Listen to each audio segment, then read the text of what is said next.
Today's tutorial focuses on how to insert picture signature in Microsoft Word.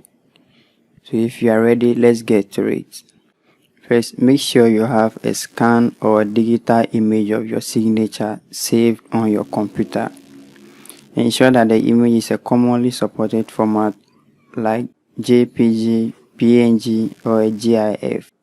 So open the document where you want to insert your signature. So click where you want to insert your signature within the document. Go to the Insert tab in the ribbon menu at the top of your Microsoft window. Click on the Pictures button in the Illustrations group. So navigate to the location where your signature image is saved on your computer.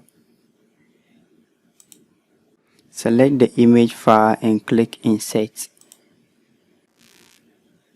Select the signature.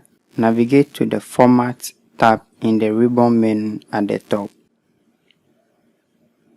In the Arrange group, click on Wrap Text button.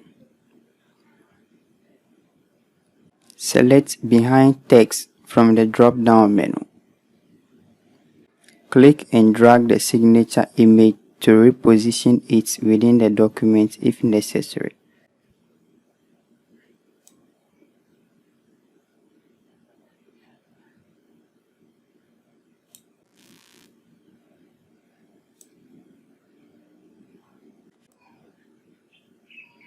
Once you've inserted and formatted your signature image as desired, remember to save your document to retain the changes.